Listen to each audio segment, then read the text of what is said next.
Welcome to KRQE's New Mexico News Insiders. Here's Gabrielle Burkhart and Chris McKee. Sponsored by New Mexico PBS. So, Gabby, I know we've both been at KRQE for a long time. We're kind of senior citizens here of the newsroom, if you will. So this isn't exactly a new job for us, but if you think back to maybe when you started this role, or maybe it was even volunteering for something else in your more recent years or another job earlier in your life, did you ever get that feeling of being like thrown into the fire? Oh, constantly. Yeah.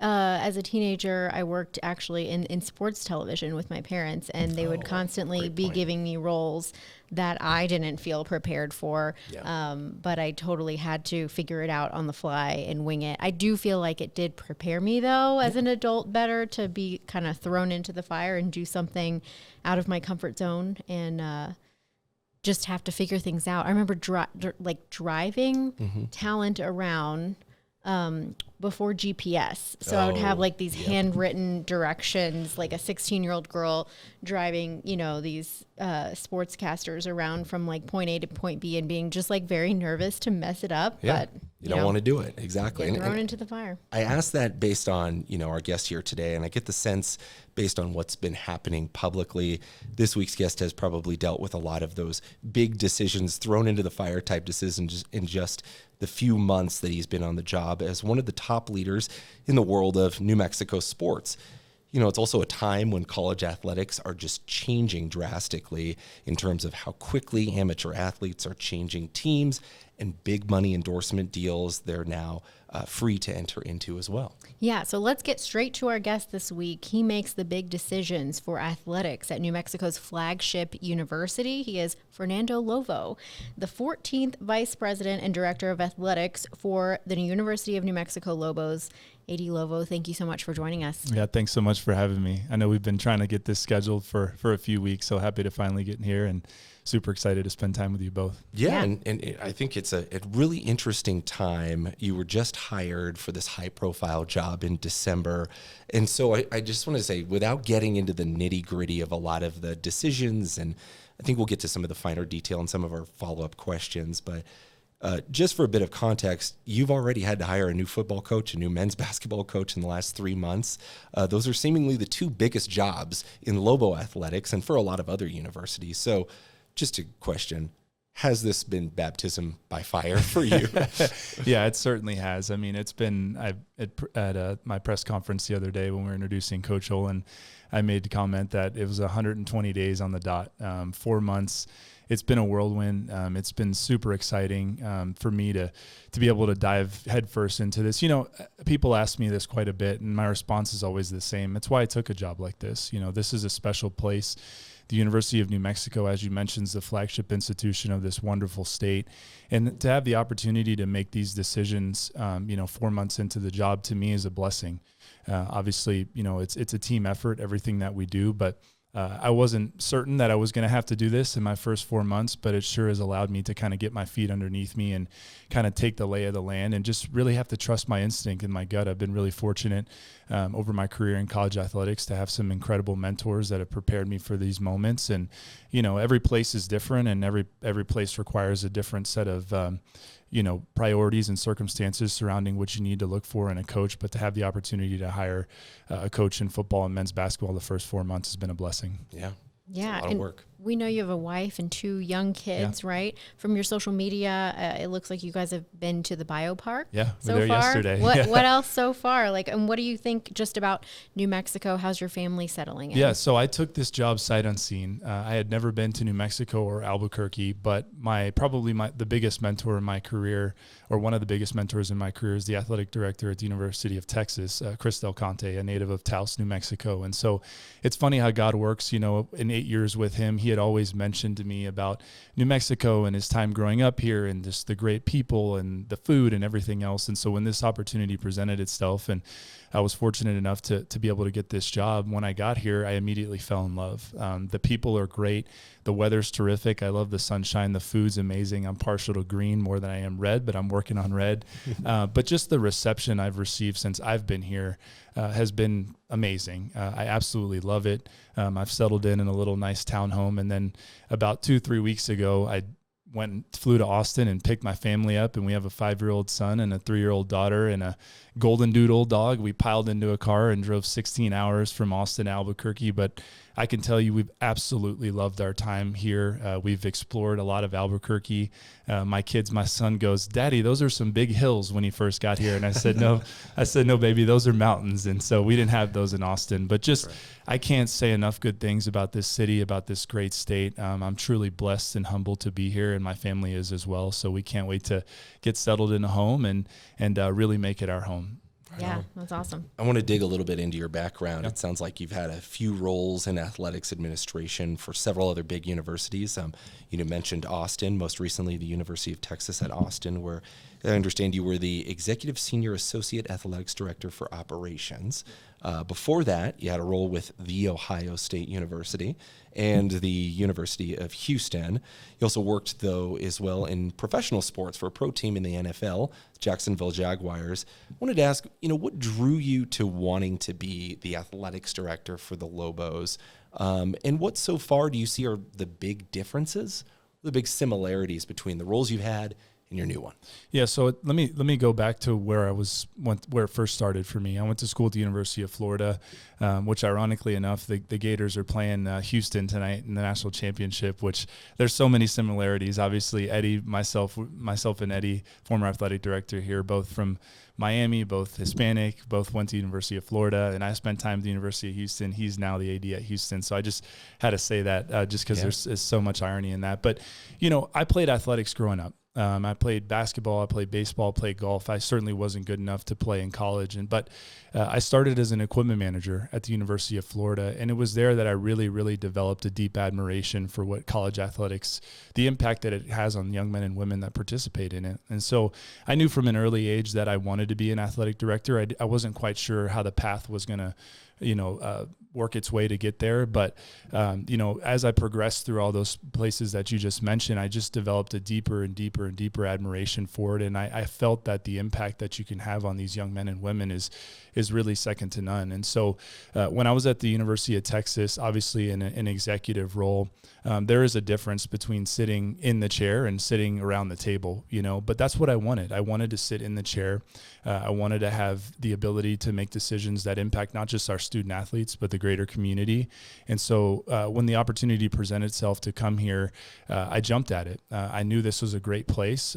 Just from some of the mentors that I had talked to about, I knew this was a place that really, really loved Lobo athletics, and to have the opportunity to come serve Lobo Nation and our student athletes was something I couldn't pass up. And so I learned something new every day, and again, that's why I'm here. That's why I took this job, because the opportunity for growth and the opportunity for impact that sitting in this chair at a place like New Mexico affords me is really a blessing. And so, I draw on a lot of the lessons that I learned from my mentors and places that I've been, but every place is different. Every place is unique. And I'm glad to say that I've, as you mentioned, baptism by fire, I've had to jump right in and just use some of those experiences and trust my instinct early on. Yeah. Do you feel like throughout your experience, either playing athletics or just like you mentioned, appreciating the role that an AD has in someone's life, did you have any sort of formative moment where you thought, okay, I'm ready to try my hand at athletic director? Yeah. So when I got back, I was at the University of Texas for 4 years. And then I went to the NFL for a season, and that was really eye-opening for me. One, because as we all know, that college athletics is morphing into more of a professional type of model.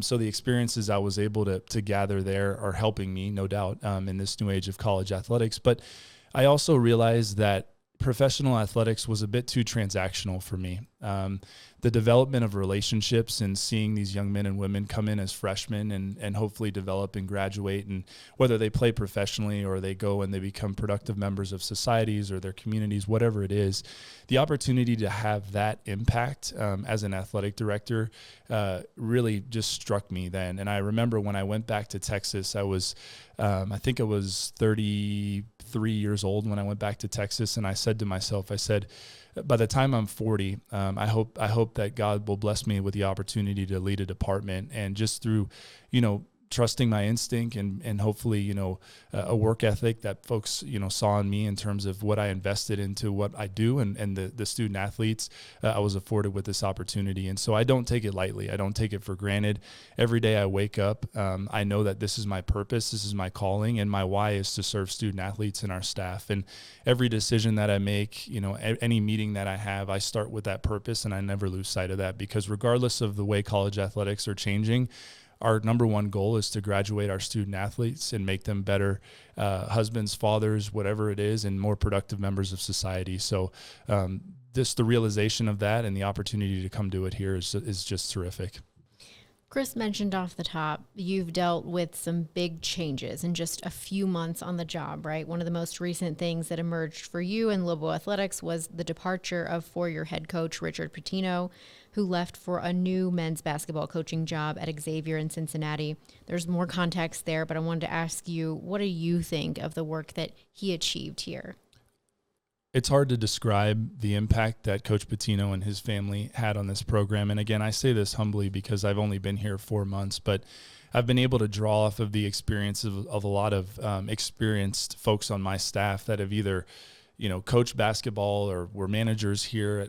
And the fact that Coach Patino was able in 4 years to bring Lobo basketball back to national relevance can't be understated. And so I'm so appreciative and thankful of what he was able to do for Lobo basketball. And I'm just so fortunate to have the opportunity to work with him for 4 months, and just really happy for him and his family that they found something that, that was a dream job for him to be able to go coach in the Big East. And I know there's emotions involved when coaches leave, and that's the profession. But I think we all hope that at some point in our lives that we leave something better than we found it. And I can absolutely say that Coach Patino did that. And I'm just so thankful and appreciative of what he did and his friendship. To dip a little bit more into some of that context, Patino can certainly be credited with bringing excitement back, I think, as you highlighted there, to Lobo men's basketball. He was 88-49 win-loss record over 4 seasons. In the last 2, he led the team to a conference tournament championship and also then a regular season conference title, along with the Lobos' first postseason appearance in a decade. Then, as well, this year, we saw the first advancement in the NCAA tournament with a win in the first round. First time that's happened since 2012.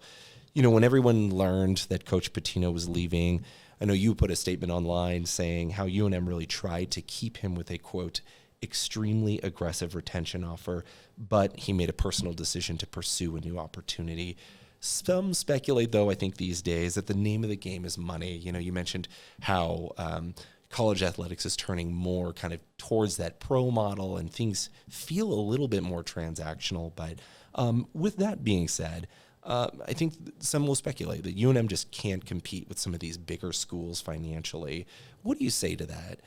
Was there a chance of keeping Coach Patino financially, or was this something more than just money? You'd mentioned he really had that dream job idea as well there. Well, I think, one of the things that I've focused on since I've been here, and again, it's so ironic that we're having this conversation the day that the House settlement could potentially be getting final approval from Judge Wilkin, but is the investment into our programs. And it's not just men's basketball, it's across the board, because your expectations, the level of investment has to match that. And so I'm very proud to say that we were able to put an offer in front of Coach and his entire staff that was extremely competitive, as I mentioned in my statement. And I think if Coach was sitting here, he would tell you this, because he said to me many of times, it wasn't about the money for him. What we were able to do for him was something that I think he felt was, on par with some of the other opportunities he was being presented with. And he mentioned in his opening press conference at Xavier, the opportunity to get back east, to coach in the Big East. Obviously, his father is in the Big East as well. I think just was one that he couldn't pass up. And I understood that. But I wanted Lobo Nation to know that we're not resting on our laurels. We know that we have to continue to push, and investment is a big part of that. There's a direct correlation with what you invest in your program to the success that you've seen. And that was a big part of it in the 4 years that Coach Patino was here. We haven't mentioned this yet, but NIL and rev share and the whole new world, with Kurt Roth and the 505 Collective, we were able to position ourselves very competitively when it came to player acquisition and player retention from a collective standpoint. And so absolutely, we made an investment with Coach Patino, and we're going to continue to make those investments, not just in basketball and all of our sports, because we owe it to our coaches and we owe it to our supporters that we're doing our very best to be competitive and win championships. Yeah, we want to get to the NIL and the collective for sure. But I also want to bring up the fact that you also picked, a new men's basketball head coach, Eric Olen, who had a 12-year head coaching run at UC San Diego. What can you tell us about your confidence in him? Yeah, extremely confident. I once had a mentor told me, don't overthink it. Winners win. And if you look at his record, that's what it shows. He's won at a almost 70% clip as a head coach. He's been a head coach for over a decade, and that matters. To show that you can win regardless of what level you are proves to me that you've got the process, the secret sauce. And the thing that stood out to me so early on in the process with him, and I want to say we had an incredible candidate pool. I mean, this is one of the most desirable jobs in the entire country, from the fan support, this great state, you name it, was his humility, was his intelligence, and his confidence in his plan. Because again, basketball and sports in general now, college sports, are not just about the X's and O's and the Jimmies and the Joes, right? Now you have to have a strategy behind it. Because in sports like men's basketball, you're actually managing salaries now, and let's just call it what they are. We're able to remunerate our student athletes for their name, image, and likeness, and in order to do that, you've got to make sure you've got a plan and a strategy behind it. And I mentioned in my press conference, and I'll go back to it, we were looking for a coach that was able to give us a competitive edge outside of just the X's and O's. And Coach Olen's approach to just everything that he does, there's thought behind it, there's analytics, there's strategy. And this day and age, when you line up and that ball's thrown up and you tip off, you've got to have some sort of edge over your opponent. And it can't always just be talent. You can't rely on that. And so his approach to it and the success that he was able to show, not just this past year, but over the decade plus that he was a head coach at UC San Diego, was just extremely impressive. And we're super confident in him and the ability to win championships here. We mentioned talking a little bit more about this NIL era, and I think that was one of the big draws I wanted to bring you on for was because this is just a total reformation of how college athletics works. NIL being name, image, and likeness, essentially a shift in NCAA rules that happened in 2021, which really followed a bunch of lawsuits. You mentioned one of them that's going to be finalized here seemingly today, the House settlement there. Following lawsuits, court decisions against the NCAA's long-standing ban against the practice of athletes being able to basically make money off of their own name, image, and likeness. Essentially now, you've seen this huge pendulum shift from college athletes. They were originally penalized, for taking any kind of endorsements or gifts or deals. Now they're just getting paid millions of dollars in some cases to take in these endorsements. Some think it's ruined the amateurism of college athletics. I wanted to ask, what do you think, from your perspective, how is NIL changing the landscape? Is it a bad thing? So we are clearly in a student athlete empowerment phase of college athletics. And I think that's a good thing. Our student athletes are the wind beneath our wings. If it wasn't for them, none of us would have jobs. And so I'm a big proponent of helping our student athletes get what they deserve and what they're owed. And you're right. I mean, since 2021, it has been a huge pendulum shift and swing. And I think all of us in athletics and positions of leadership would say and hope that some of these settlements and other things provide some sense of guardrails around the process, because it has become a little chaotic. I think folks are, and I'll tell a quick story. My son absolutely loved Donovan. He loves Donovan Dent, loves him, number 2 on his jersey. And I had to tell him the other night that, Liam, Donovan's going to go play for another team. And he started crying. and that hit me because I think about how many, young kids that, look up to these young men and women. It's hard because you wake up every day and you see players are transferring and they're here for a year and gone the next. But at the end of the day, I think this is the right thing to do for college athletics and for our student athletes. They should be entitled to earn money for their NIL. They should be entitled to have some freedom to go play elsewhere if that's what they should choose. But the only thing that I know is this. At the University of New Mexico, we have to adapt. People say adapt or die, and we are going to adapt. I think we've been on the cutting edge even before I was here. Credit to Eddie Nunez and Dave Williams and others that came before me of the NIL game.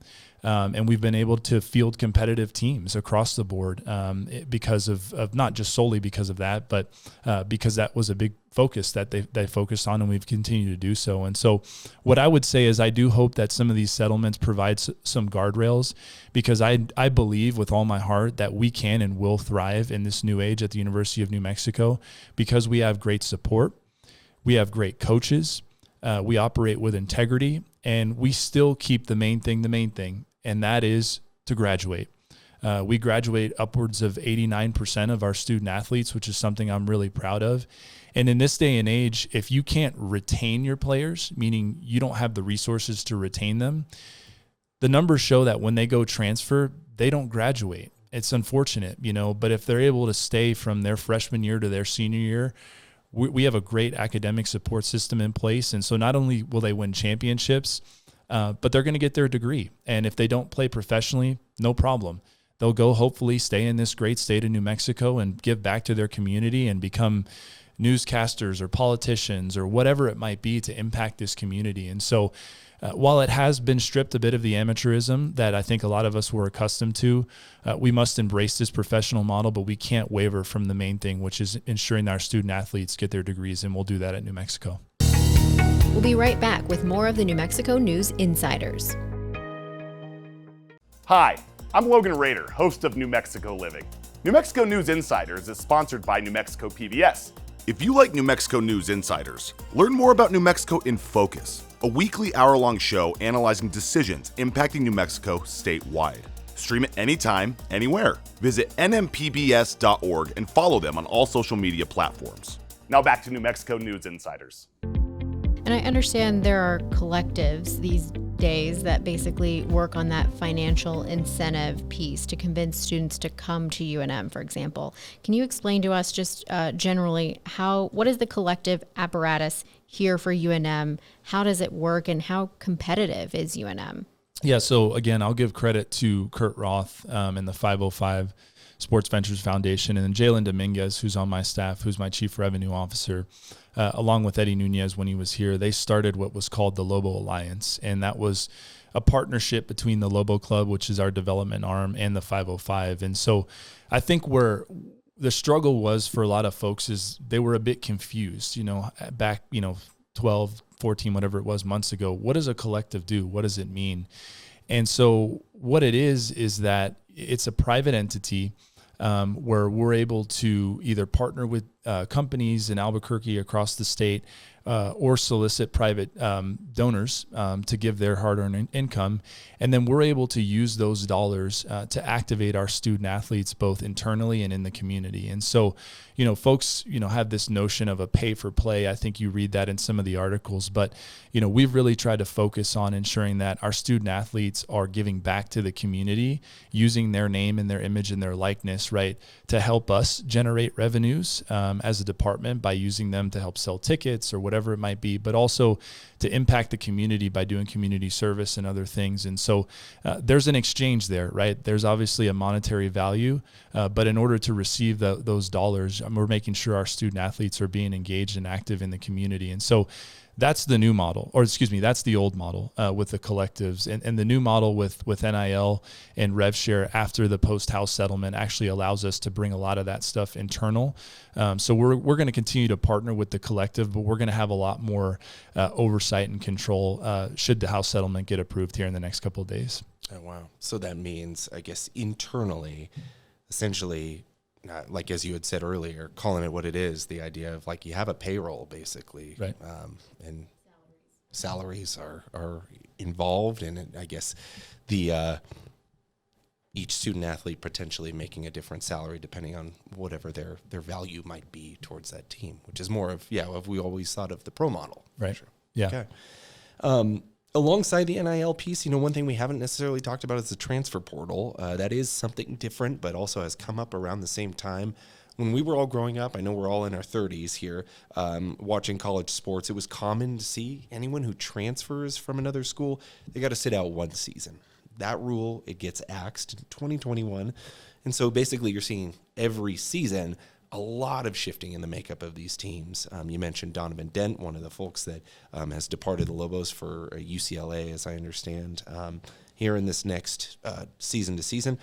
How has the transfer portal, though, just changed broadly college athletics? And what do you have here at UNM to try to address just that chaotic shifting that happens now that we're sort of expecting? Yeah, it's been a game changer. And again, when we talk about player empowerment, that's been a big part. I think in the last 5 years, it's gone from a one-time transfer model to now you don't have to sit out. It's essentially free agency. Yeah. And so for us, and I said this in my comments at the Albuquerque Chamber of Commerce when I was speaking, is player retention has become one of, if not the most important aspects of just coaching in general.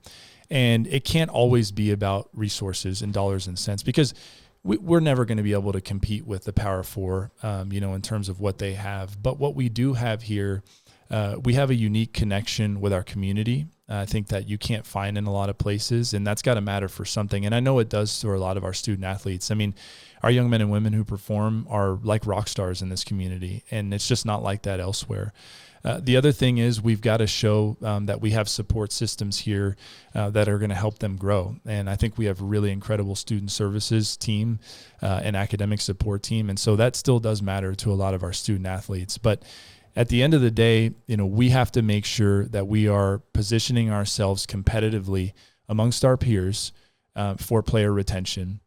And player retention requires resources. And so not to come back to the money topic, but it's about money sometimes. And, we are really, really pushing to ensure that we are providing our coaches with the most that we can. And if we think it's the most that year, we're going to go try to get more the next year. But that takes success on the field, on the courts, and that takes do it with integrity, do it the right way, and show our fans and our donors that when they support us, that an investment in athletics is worth it.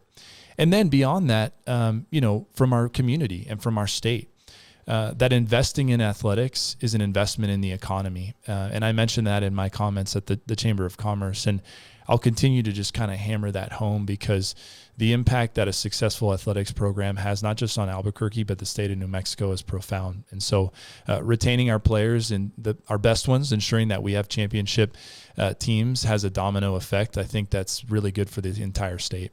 Especially in a state with no pro team. Right. Sorry, just to note. Yeah. Yeah, where you're certainly not like, I imagine at University of Houston, you're probably competing for eyeballs a lot. No question. There's not as much of a competition here, not to accidentally fire shots over towards the direction of other teams here. But shots there's just fired. there are fewer outlets to watch, and certainly. And we use that as an advantage in recruiting. I mean, we're the Yankees, we're the biggest show in town. And there's a lot of pride that's associated with that.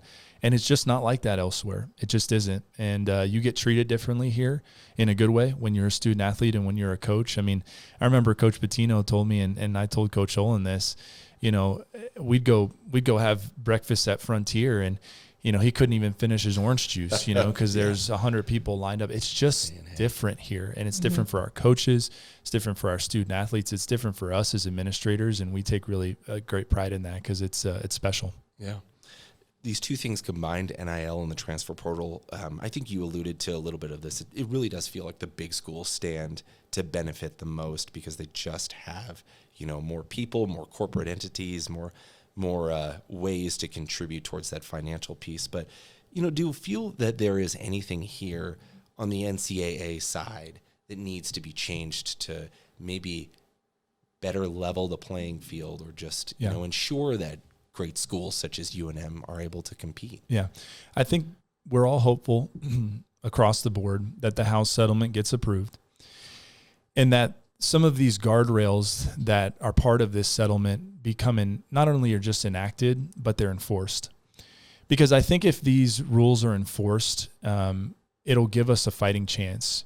Because what's going to happen is a lot of these schools, there's a $20.5 million permissive cap that schools can share with their student athletes with revenue cap, right? Yeah. So through ticket sales, through sponsorships, donations, all of that. And so, us in the group of 5, we're not going to be close to the 20.5 million, but it's going to give us an advantage in the sense that those schools that you see, like the UCLAs of the world and others, I just read an article this morning that the going rate for a top shooting guard in the transfer portal is between $2 million and $3 million.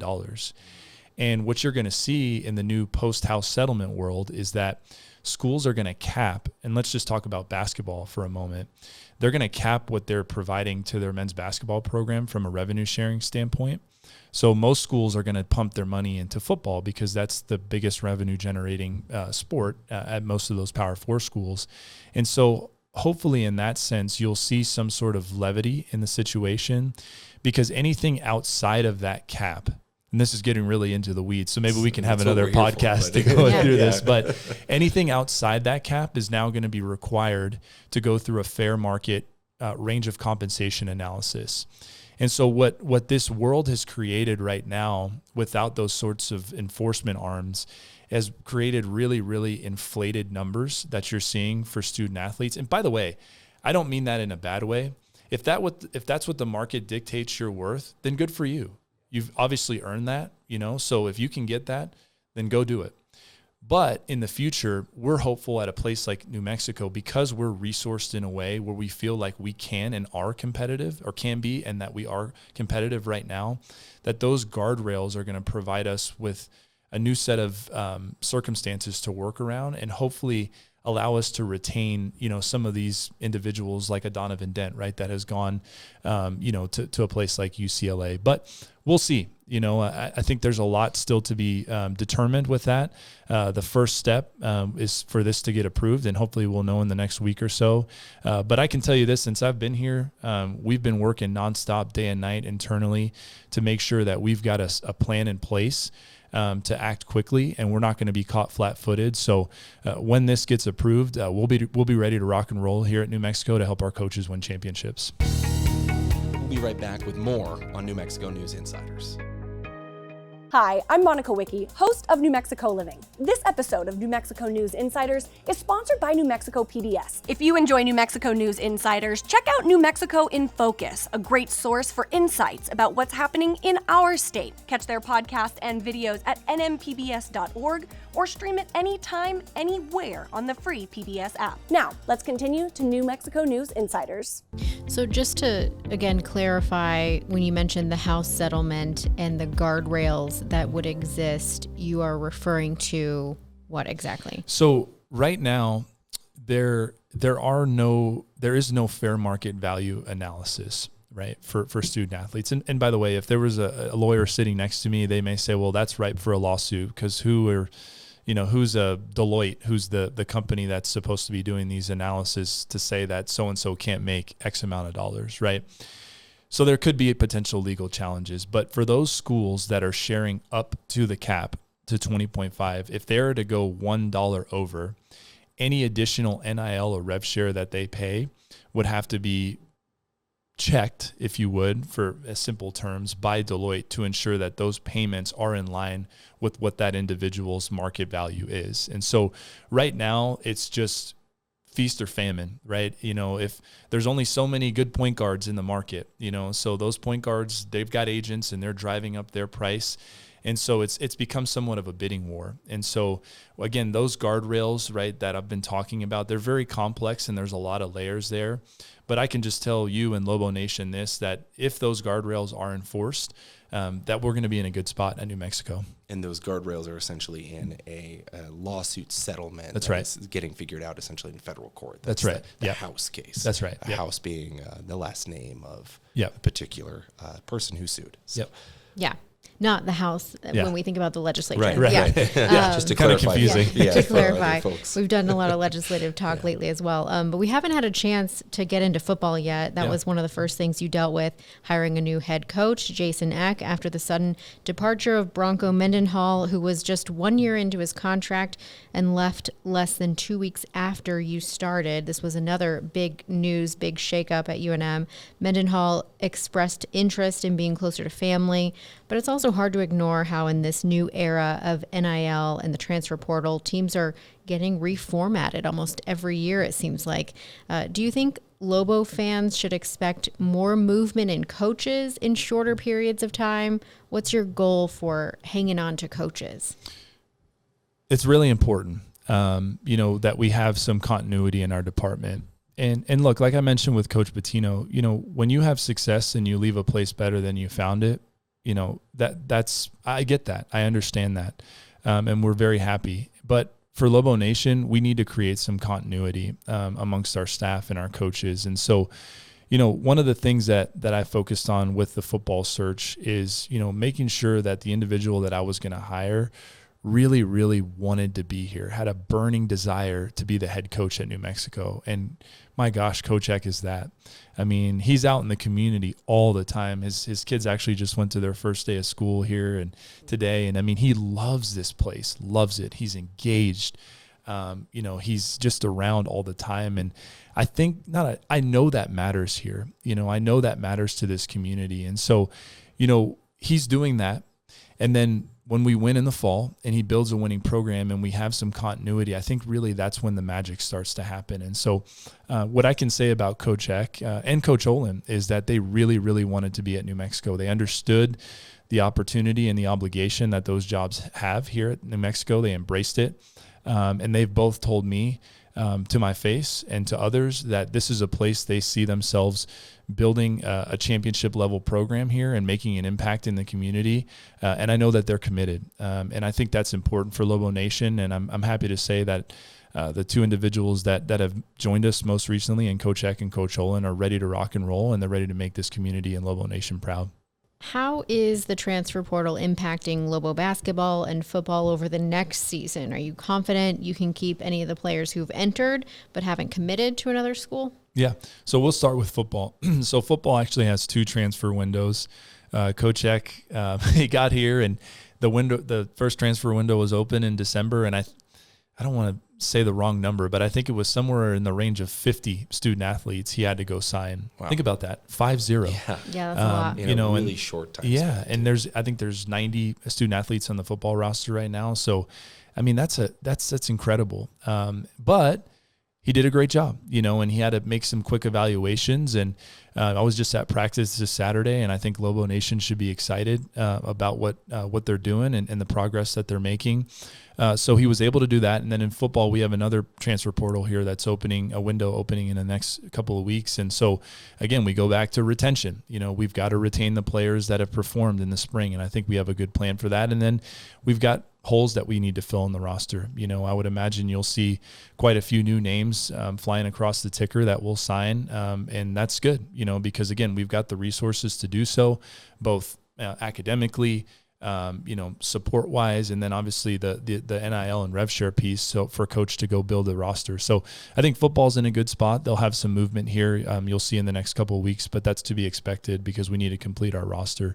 When it comes to basketball, we're living it right now. Obviously Coach Patino left, and I think we all saw that a number of our student athletes had entered the portal. And I think that was going to happen regardless Coach Patino was here or not. That's just what you can expect year in and year out. Right. I know we talked about maybe some guardrails on that, but that's the reality. And so, yeah, do I think we have a chance to keep some of those players? I do.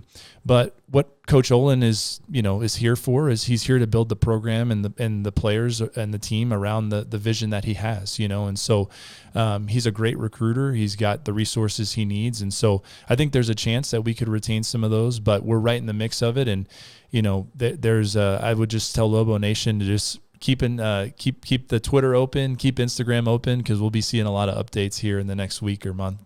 So excited about that. Yeah, I should note, I think a lot of people really appreciated when they saw the red and white smoke, your tweet announcing kind of, hey, we've much like a new pope being picked, we've got a new coach. I thought that was a pretty funny tweet. I had a bunch of people ask me, when's the smoke going to come out? And so I was ready. I had to go get that photo created. It was good.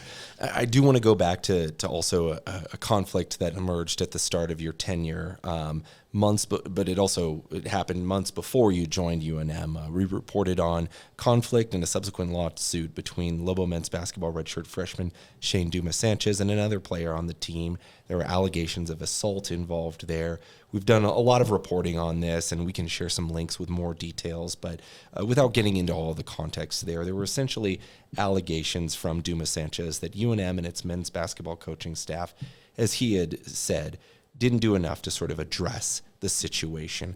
We know it's still ongoing in the courts, but we also know that there are other matters to address internally with the Lobos. Shortly after you took the job, you talked about an ongoing review of policies and procedures, and I wanted to ask here now, months down the line, is that process still ongoing, or has the university come to any kind of conclusion about what happened in this alleged conflict? And can you share anything with us about that? Yeah, as you said, the legal proceedings and things are still ongoing, so I can't comment on specifics. But as I mentioned when I first got hired, and obviously this incident happened prior to my arrival here, but we're always going to follow our policies and procedures, both internal athletics, university policies and procedures, and we've done that.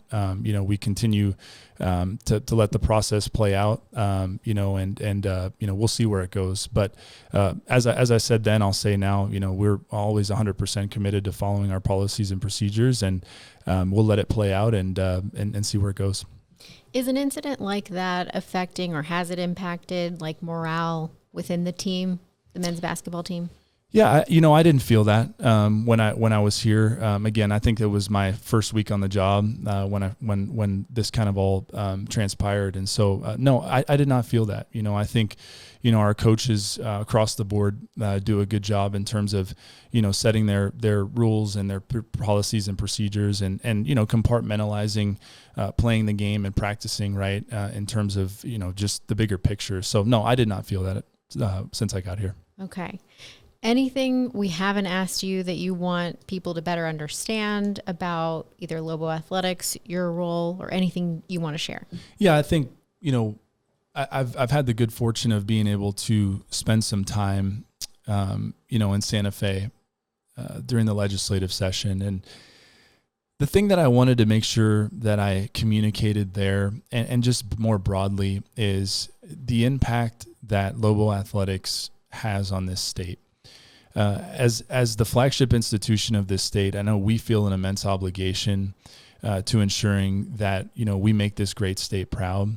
And so, people always ask me, well, is the state going to help with this, that, and the other? And I say, but before we talk about that, I have an obligation to ensure that they understand and I articulate the impact that athletics has on the greater good of the state and the economy. And so what I would like to share just with the listeners and broadly is that your input, your support all matters, right? And that an investment in athletics is an investment in the greater good of Albuquerque and in the state of New Mexico. And so I'm just really fortunate to have the opportunity to be here, to have the opportunity to serve Lobo Nation. And I'm really excited about the direction we're headed. There's a lot of uncertainty in this world of college athletics, but the one thing I'm certain of is that we have great supporters. We have great coaches. We live in a great state. And we're very prideful to be the university of that great state. So very appreciative of that, and look forward to what's to come for Lobo Nation. So thank you. Yeah. All right. Fernando Lovo, thank you so much for joining us. Appreciate it. Yeah, thank you. Appreciate you being here. Thanks Yeah, again. it's been a blast. Thanks so much.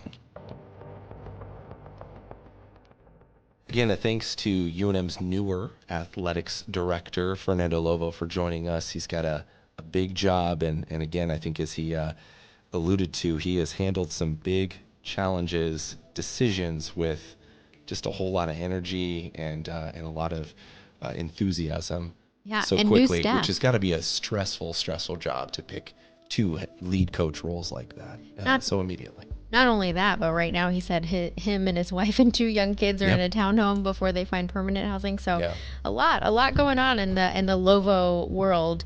And we appreciate his time breaking it down with us on the podcast. If you all have any story ideas or people you'd like to hear from on our show, always feel free and reach out. I'm Gabrielle.Burkhart@krqe.com via email and gburknm on social media. I'm at Chris McKee TV and also chris.mckee@krqe.com. If you're watching on Fox New Mexico, this is an abbreviated conversation. Join us for the full one online at youtube.com/krqe or krqe.com/podcasts.